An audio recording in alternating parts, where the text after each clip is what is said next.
अभिनेते नाना पाटेकर नेहमीच कोणत्या ना कोणत्या कारणामुळे चर्चेत असतात। न पटणाऱ्या अशा मुद्द्यांवर ते खुलेपणाने आपले मत मांडताना पाहायला मिळतात। मात्र ते त्यांच्या वैयक्तिक आयुष्याबद्दल फार कमी वेळा बोलताना दिसतात। नुकत्याच दिलेल्या एका मुलाखतीत त्यांनी मोठ्या मुलाच्या मृत्यूबद्दल खुलेपणाने भाष्य केलं। मोठ्या लेकाच्या निधनाचे कारणही त्यांनी सांगितले आणि हे सांगताना ते भावुक झाले। नाना पाटेकर यांनी सांगितले की त्यांचा मोठा मुलगा हा जन्मापासून कसा अडचणीत होता आणि त्यामुळेच त्याला आपला जीव गमवावा लागला। नाना पाटेकर यांनी द लंडन टॉपला दिलेल्या मुलाखतीत आयुष्यातील या कठीण काळाचा खुलासा केला आहे। ते म्हणाले, माझ्या मोठ्या मुलाला एका डोळ्याची समस्या होती, त्याला दिसत नव्हते। मी त्याचा इतका तिरस्कार करू लागलो की जेव्हा मी त्याला बघितले तेव्हा मला प्रश्न पडला की नानांचा हा असा कसा मुलगा आहे, याबद्दल लोक काय विचार करतील, त्याला काय वाटेल किंवा कसे वाटेल याचा मी विचार केला नाही। मी फक्त माझ्या मुलाबद्दल लोक काय विचार करतील याचा विचार केला। त्याचे नाव दुर्वासा ठेवले होते। त्याने आमच्या बरोबर 2.5 वर्ष घालवली। पण तुम्ही काय करू शकता, आयुष्यात काही गोष्टी निश्चित असतात।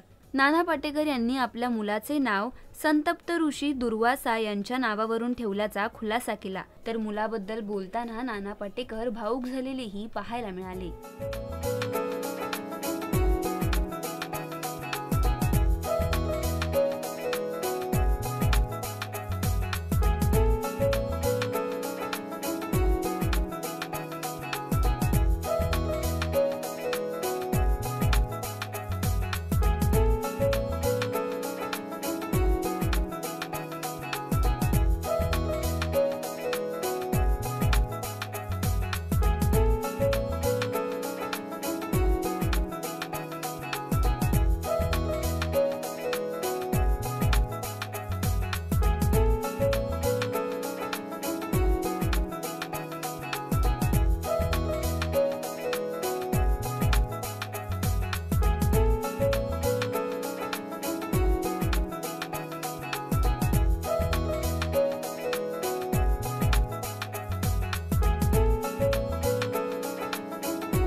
मराठी चित्रपटसृष्टीतील लेटेस्ट अपडेट्स आणि गॉसिपसाठी आमच्या चॅनेलला सबस्क्राईब करा आणि बेल आयकॉन दाबायला विसरू नका।